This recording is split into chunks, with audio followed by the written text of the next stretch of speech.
저는 현실과 믿음이라는 주제로 오늘 6번째 지금 말씀을 전하게 됩니다. 엘리야 선지자는 죽은 사르밧 가브의 아들을 살린 믿음의 사람입니다. 죽은 사람을 살린 사람이라면은 굉장한 믿음의 사람 아닙니까? 우리가 보통 사람이라고 생각이 안 들지요.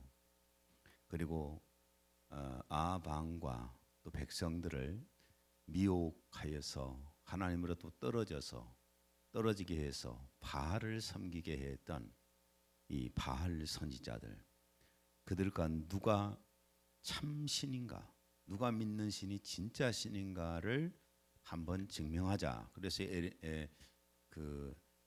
엘리야하고 450명의 바알 선지자들과 갈멜산에서 영적 대결을 해서 하늘에서 불이 내리게 했던 그런 사람이 바로 엘리야입니다.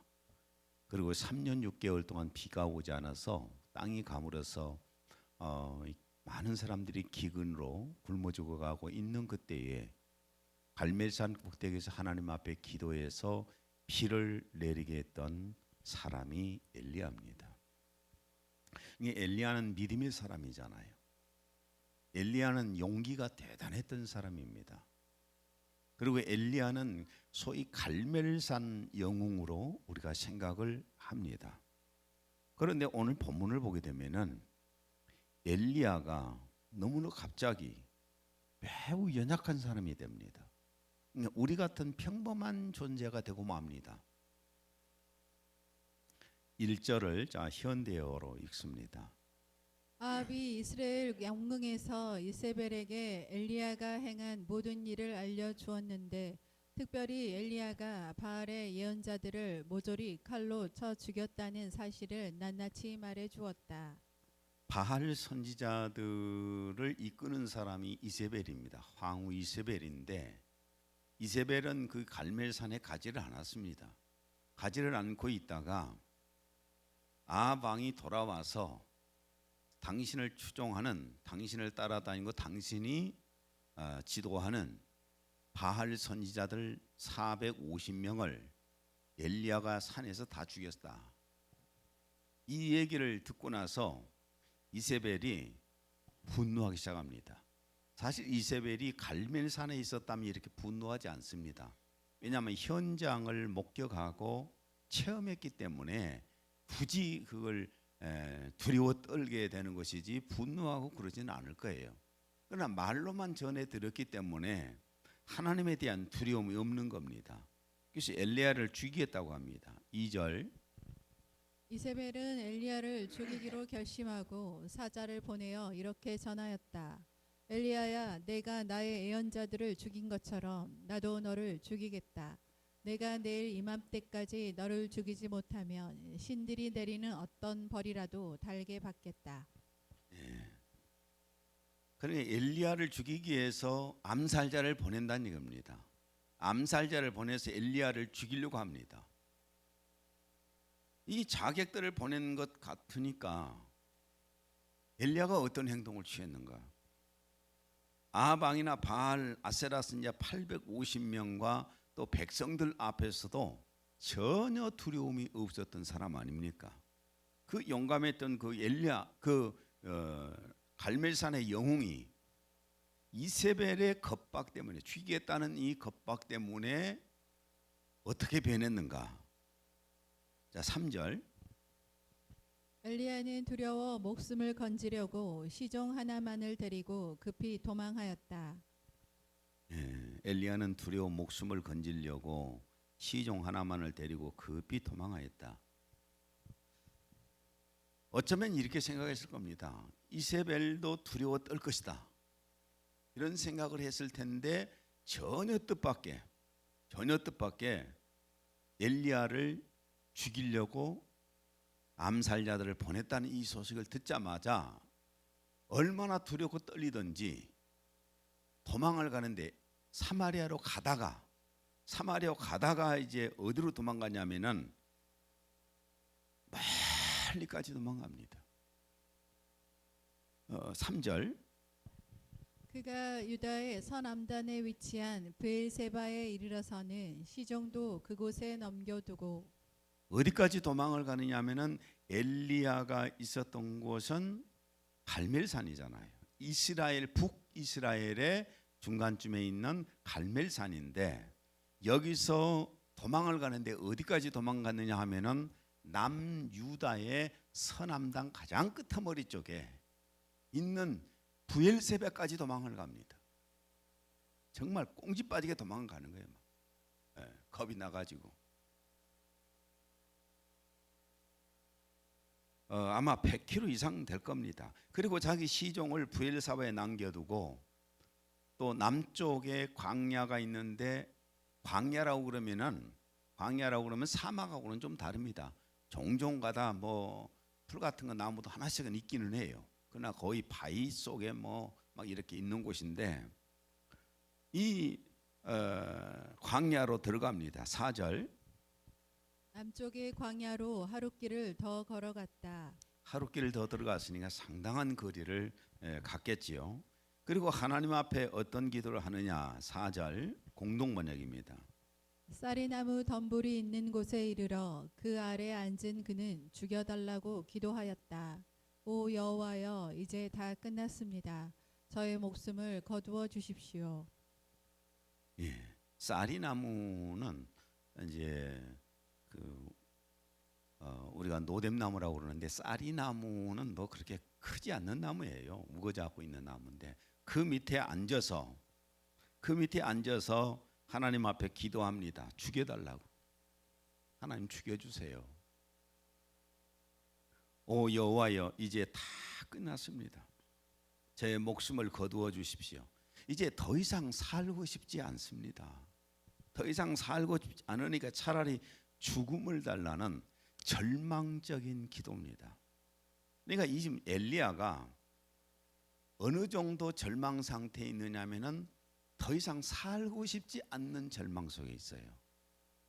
여러분 모두가 다 지금 살고 싶지 않을 정도 절망 가운데 빠져 있지는 않을 것입니다. 그러니까 어떤 상황에 처해 있는가가 우리가 이해가 되잖아요. 그리고 여기서 볼 수 있는 게 그 믿음의 사람이고 그렇게 믿음의 사람이고 용기 있던 사람이고 영웅이었던 이 사람이 어떻게 갑자기 이렇게 연약한 사람이 되었는가 좀 이해가 안 되잖아요. 근데 성경은 한마디로 딱 정리해서 우리에게 알려줍니다. 야고보서 5장 17절 엘리야는 우리와 성정이 같은 사람이로되. 어떤 사람이에요? 우리와 보통 사람 같아요. 똑같았어요. 죄악성도 가지고 있고 또한 두려움도 알고 있었고 그랬던 사람이 바로 이 엘리야라는 겁니다. 나하고 전혀 다른 사람이야. 무슨 까마귀 떼가 음식을 아침 저녁 갖다 준다는 것을 믿었던 사람은 엘리야가 우리하고 다른 사람처럼 보이고 사르밧 가부 집에서 마지막 남은 음식을 받아 먹고 축복기도 해줬던 그 엘리야는 전혀 다른 사람처럼 보이고 사르밧 가부의 아들 죽어있는 아들을 놓고 기도해서 살려낸 그 엘리야를 보면 우리하고 너무나 거리가 멀게 느껴지잖아요. 갈멜산에서 850명의 그 아세라 선지자하고 바알 선지자들하고 그 대결을 해서 하늘에서 불을 내리게 해서 그들을 다 죽이고 하나님께로 사람들을 이끌어왔던 백성들의 마음을 이끌어왔던 그 갈멜산의 영웅과 나하고는 너무나 거리가 먼 얘기같이 들리잖아요. 그리고 그 갈멜산의 꼭대기에서 하나님 앞에 기도해 3년 6개월 동안 이슬 한 방울 비 한 방울 내리지 않는 땅 위에 큰 비가 쏟아지게 했던 그 엘리야하고 나하고는 너무나 거리가 멀게 느껴지잖아요. 근데 성경은 그렇게 말합니다. 우리하고 똑같은 사람이라고. 똑같은 성정을 가진 사람이라고. 갑자기 왜 이렇게 나약해졌을까? 인간은 대부분 감정에 의해서 움직이는 존재입니다. 감정에 의해서. 감정이 용기가 생기면 용감한 것이고 감정이 나약해지면 나약한 사람이 되는 겁니다. 우리의 감정이라고 하는 것이 불행하다고 생각하면 불행한 거잖아요. 우리의 감정 속에서 내가 행복해 하면은 행복한 거잖아요. 대골 같은 집에서 10억짜리 애제차를 타고 다니면서도 불행하다고 생각하면 불행한 것이고, 다리 밑에서 꼬덕내결이 놓고 잠자고 있는 노숙자가 나 행복하다 하면 행복한 것입니다. 이게 사람의 불행과 행복은 마음에서 오는 것입니다. 오늘 내가 정말 슬퍼 하면 내 마음이 너무 슬퍼져요. 근데 내 마음이 기뻐 그러면 내 마음이 기뻐지는 거잖아요. 이게 사람의 마음에서 오는 거예요. 내가 강한 사람이야 하면은 강해지잖아요. 나 약한 사람이야 한없이 약해집니다. 이게 사람의 마음에서 이러한 것들이 오는 거예요. 이게 마음 먹기에 따라서 달라진다는 겁니다. 어떤 일을 할 것인가, 말 것인가, 중단할 것인가, 계속할 것인가, 이게 마음의 결정이에요. 나는 무등산 정상을 한 번도 안 올라가 봤습니다. 왜 한 번도 안 올라간 줄 아세요? 올라갈 용기를 갖질 않았어요. 왜냐하면 올라갈 필요를 못 느꼈으니까. 중간은 많이 가봤지만, 근데 꼭 가야 된다면 아마 기어서라도 가겠지요. 용기를 내서. 사람은 마음 먹기에 달려서 달렸다는 거예요. 사람이 마음이 무너지면은 절망하기 시작하면은요 한없이 약해지는 존재입니다. 이게 엘리야가 우리하고 다른 사람이 아니라 엘리야의 마음속에 하나님을 믿는 믿음이 충만해지고 성령의 충만함을 입었을 때에는 굉장한 사람이 되었잖아요. 믿음의 사람이 되었잖아요. 용기 있는 사람이 되었잖아요. 정말 영웅이 되었잖아요. 그런데 갑자기 무너지는 겁니다. 갑자기 그게 무너졌어요. 그래서 성경은 마음을 지키라고 교훈합니다.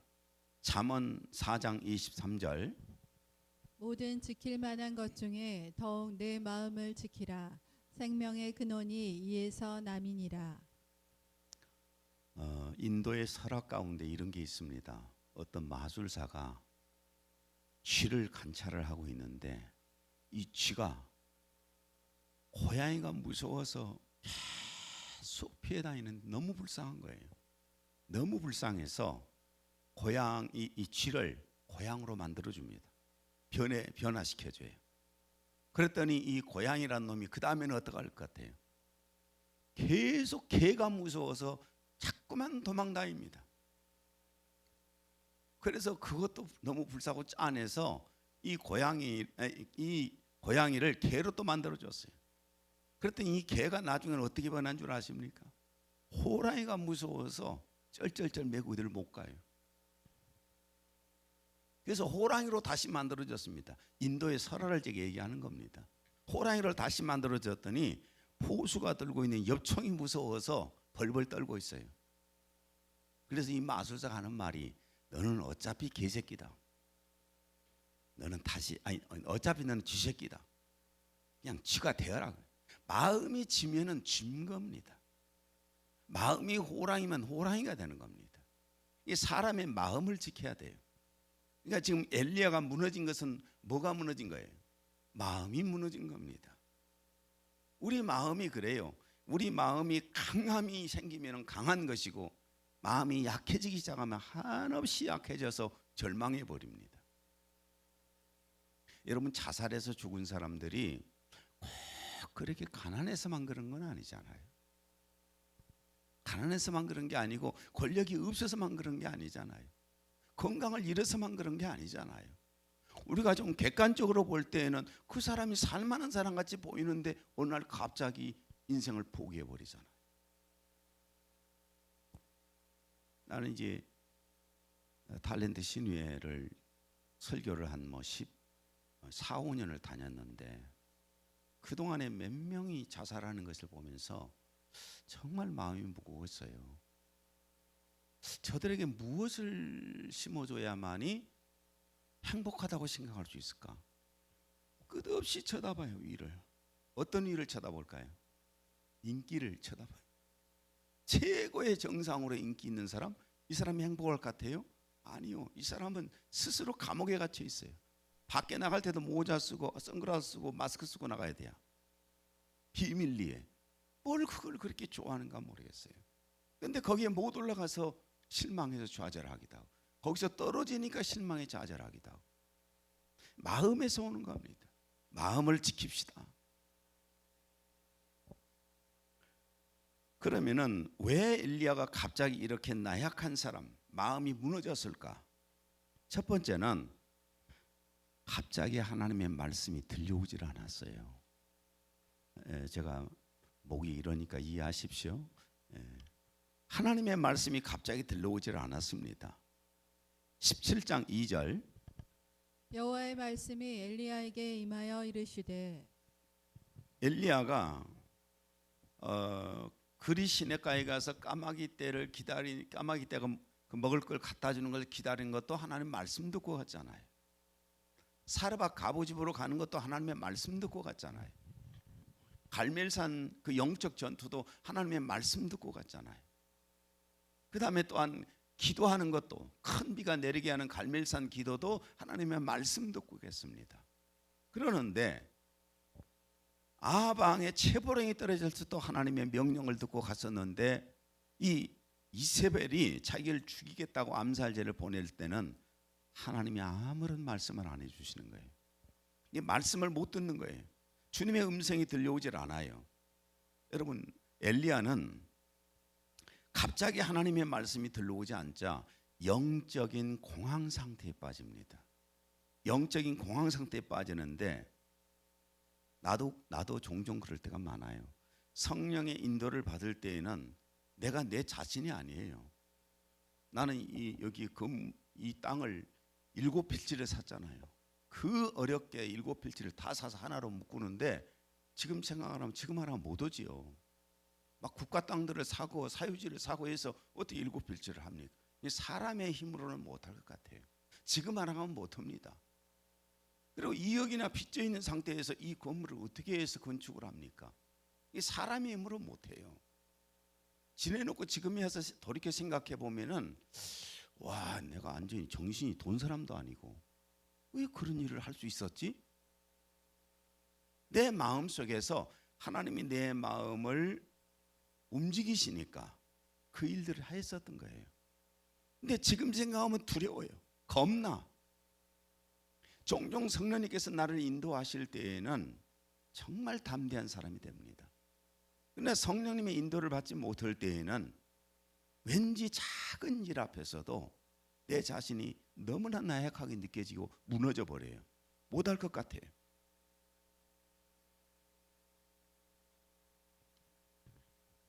이렇게 하나님의 말씀이 들려오지 않아서 나약한 사람이 된 것이고, 또 두 번째는 사명이 끝났다고, 꿈이 끝났다고 생각했기 때문입니다. 엘리야의 사명은 뭐냐면은 갈멜산의 영적 대결을 통해서 우상 숭배하는 백성들을 하나님 앞에로 마음을 돌이켜서 하나님을 믿게 하는 거잖아요. 그리고 그 미혹하던 영적인 지도자들을 모조리 기손 시내에서 죽임으로 악의 무리를 처단을 했습니다. 18장 39절 모든 백성이 보고 엎드려 말하되 여호와 그는 하나님이시로다. 여호와 그는 하나님이시로다. 이런 모습을 보고 모두가 다 하나님 앞에 돌아왔어요. 그리고 3년 6개월 동안 비가 오지 않는데 하나님 앞에 기도해서 큰 비가 내리게 했습니다. 이것으로 엘리야는 자신의 사명이 끝났다고 생각했습니다. 내가 해야 할 사명은 이제 끝났구나, 이런 생각이 들었습니다. 여러분, 사람은요, 사명이 끝나고 나면은, 희망이 없으면은 삶의 의지가 없어집니다. 희망이 끝나면은 살고 싶지가 않아져요. 난 목사님들 종종 가다 보면은 은퇴하고 나서 뭐 1, 2년 만에 돌아가신 분들이 많아요. 그리고 또 목사님들 은퇴하고 나면은 갑자기 노인 되어 버려요. 제가 은퇴하고 나면은 갑자기 노인 될 거예요. 갑자기 노인 돼. 그리고 은퇴하고 나서 나는 소원입니다. 주님 나라 바로 갔으면 좋겠어요. 조금 주님이 여유 주신다면 1년 정도 더 머물게 해주시고 그냥 데려가시면은 난 너무 좋겠어요.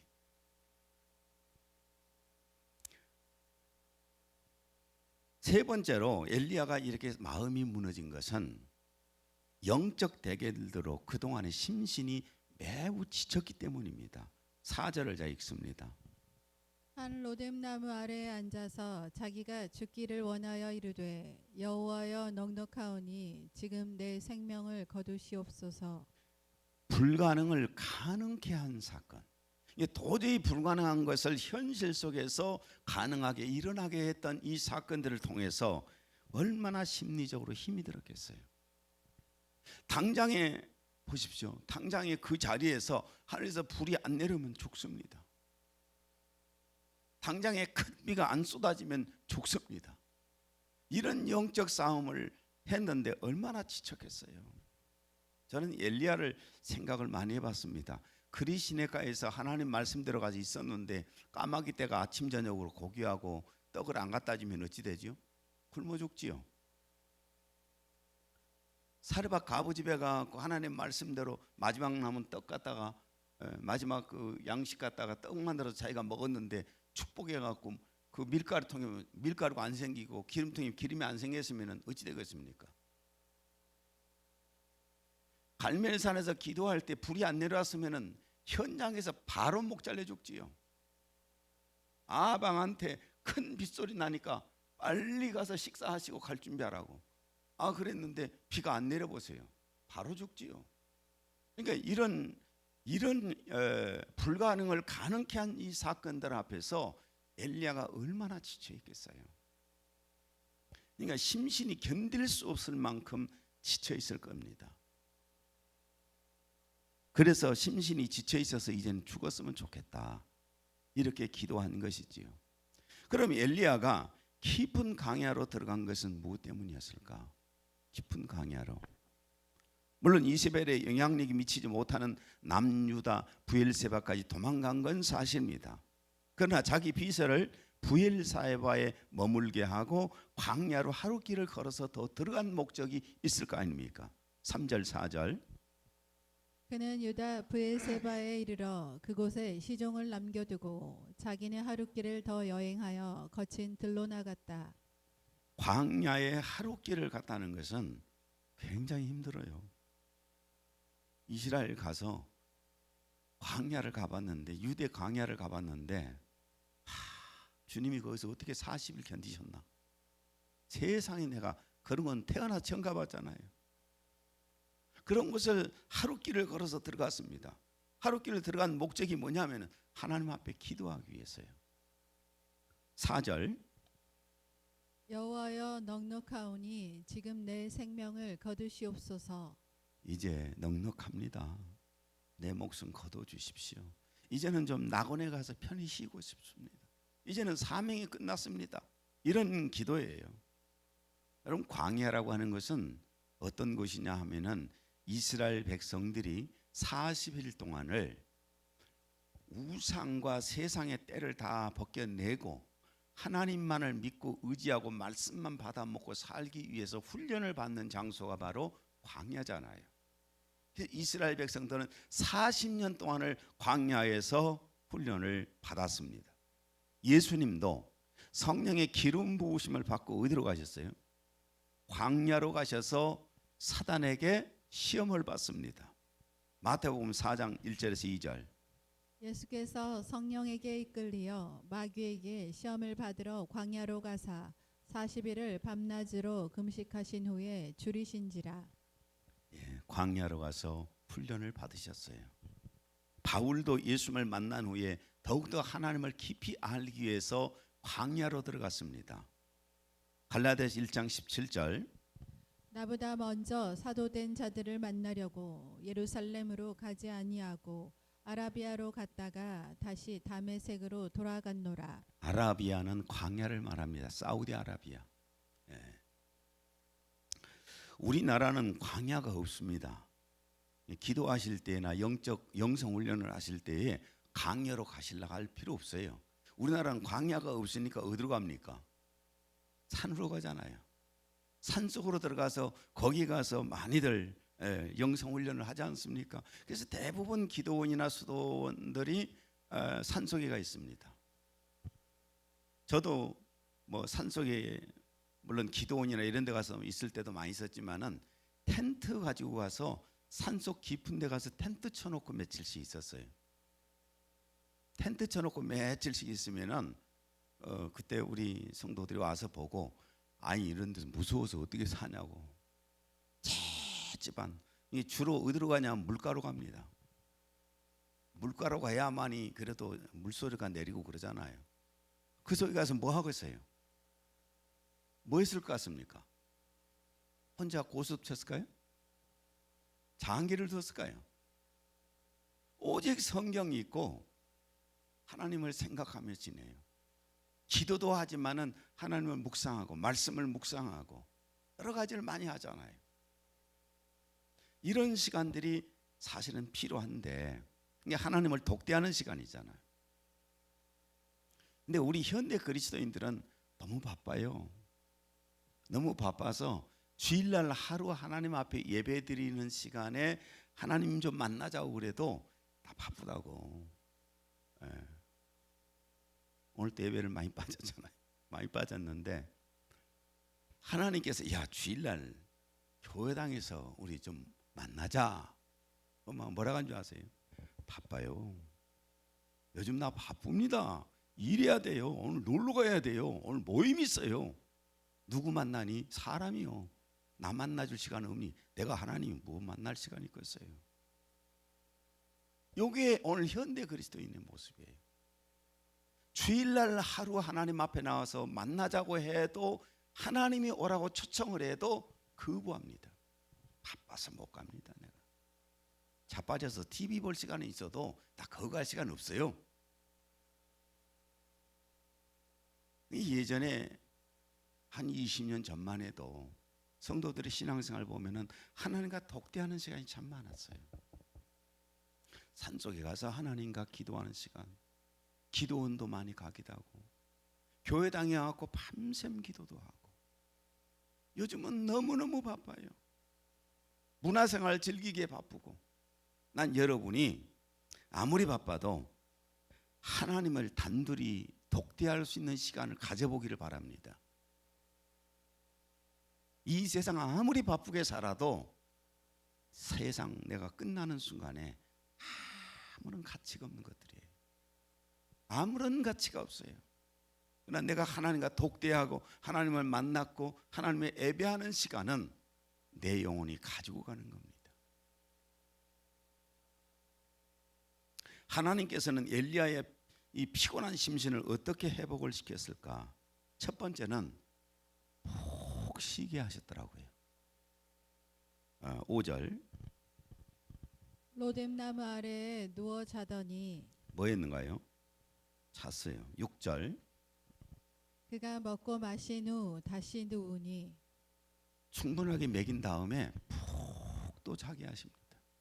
잠자는 것만큼 심신 회복에 좋은 게 없습니다. 푹 자는 거예요. 심신이 피곤할 때 혼자 있는 시간이 너무 좋아요. 그래서 안식년이 있고 안식일이 있고 그러는 겁니다. 쉰다는 말을 우리가 조금 잘 알아야 될 것은, 쉰다는 말은 무슨 얘기냐면은 내가 지금 하고 있는 일, 하고 있는 장소에서 벗어나서 혼자 있는 시간이 갖는 거예요. 저 같은 경우도 심신이 피곤할 때는 사평집에 가서 있는 시간이 가장 쉬는 시간입니다. 거기는 누가 잘 안 찾아오니까, 안 찾아오고 마음대로 거기가 있으면은 머리가 뒤엉클어지든 대포 수시개가 되든 모자를 써가고 꽉 눌리든 쳐다볼 사람 없어요. 반바지를 입고 다니든 런닝샷스만 입고 다니든 전혀 상관없이 너무 편합니다. 근데 여기는 그냥 밤에도 그 쌍쌍이들이 와가지고 저 앞 앉아 있어. 그러니 밖에 반바지 입고 나갈 수도 없지요. 런닝샷스만 입고 나갈 수도 없지요. 내가 어떻게 우리 집에서 밖에 나가는데도 옷을 갖춰 입고 나가야 돼요. 머리도 따듬고 나가야 돼요. 쉴 수가 없어요, 여기서는. 그래서 사평에 가서 있는 시간은 굉장히 쉬는 시간입니다.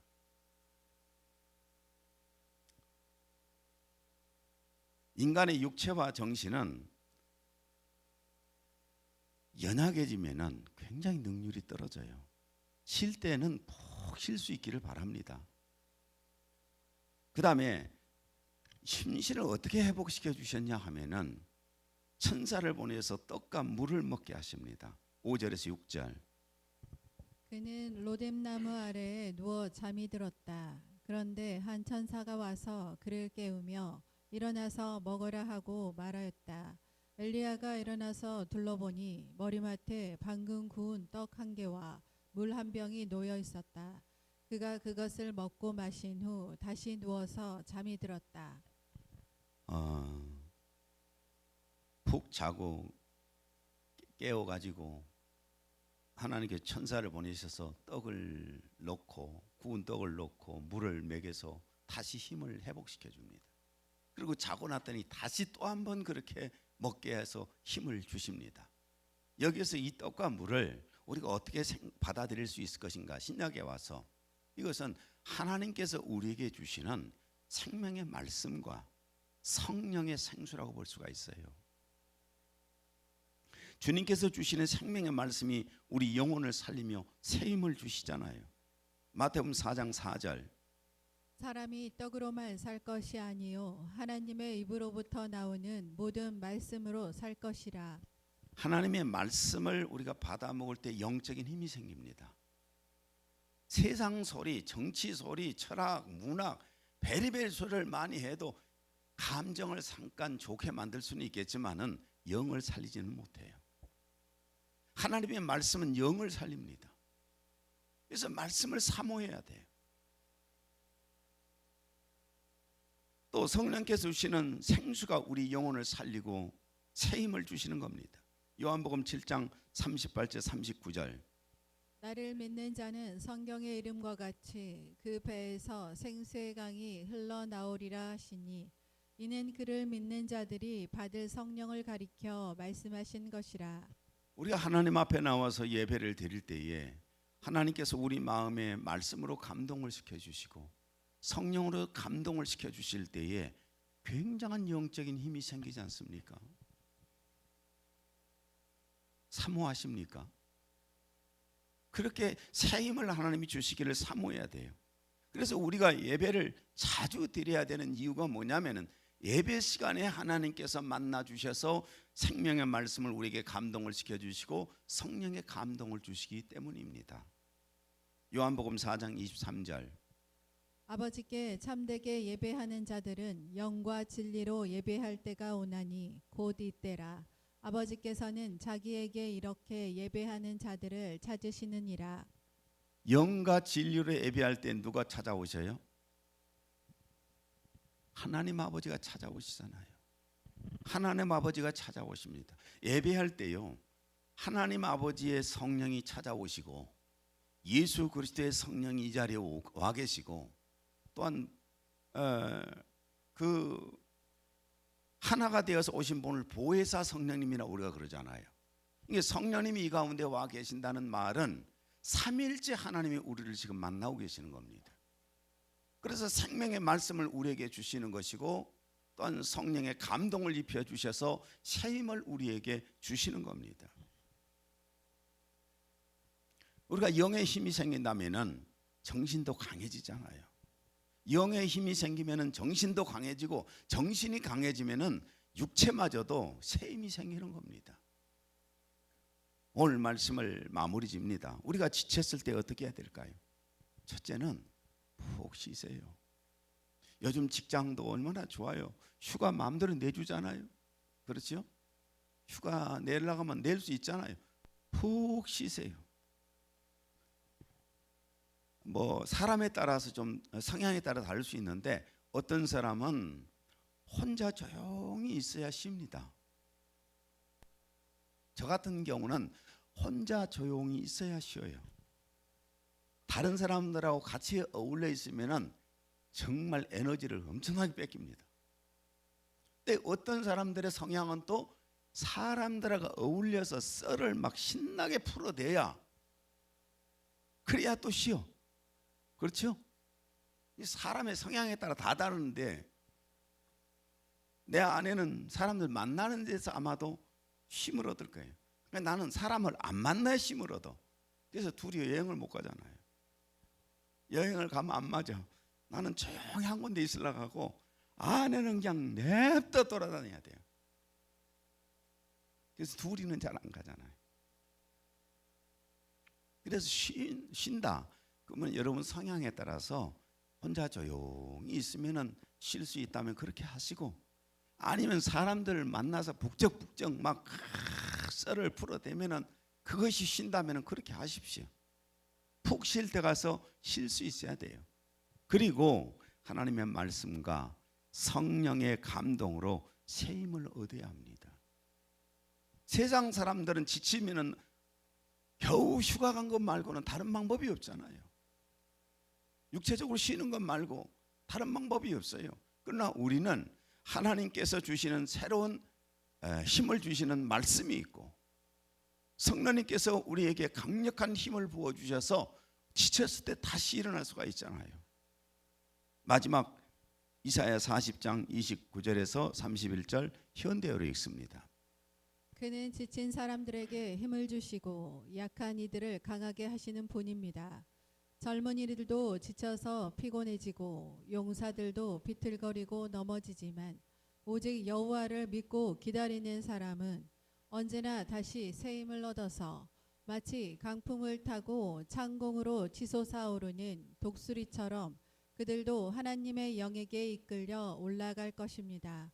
그들은 뛰고 달려도 피곤한 줄을 모르며 아무리 먼 길을 걸어도 쓰러지지 않을 것입니다. 우리에게 엘리야를 통해서 주는 교훈이 뭔 줄 아십니까? 하나님이 힘을 주실 때에는 엘리야는 엄청난 믿음의 사람이요 용감한 사람이고 영웅이었잖아요. 그러나 하나님께서 힘을 빼시니까 보통 사람이 되어버리잖아요. 우리도 그렇습니다. 하나님이 우리에게 능력을 주실 때에는 엄청난 힘이 솟아요. 사람들이 이해할 수 없는 힘이 솟습니다. 그러나 하나님의 힘이 빠져버리면은 그냥 나약한 존재에 불과합니다. 주님을 믿고 의지해서 새로운 힘을 늘 얻어서 저 천국까지 갈 수 있기를 바랍니다. 하나님 아버지, 오늘 또 하나님의 사랑하는 자녀들과 함께 현실과 믿음이라는 주제로 6번째로 엘리야를 통해서 말씀을 나눴습니다. 저희들 늘 엘리야처럼 나약한 존재이기도 하고 하나님이 힘 주실 때에는 강력한 존재가 될 수 있다는 것을 알고 하나님을 믿고 의지하는 저희들이 되게 하여 주옵소서. 예수님 이름으로 기도했습니다. 아멘.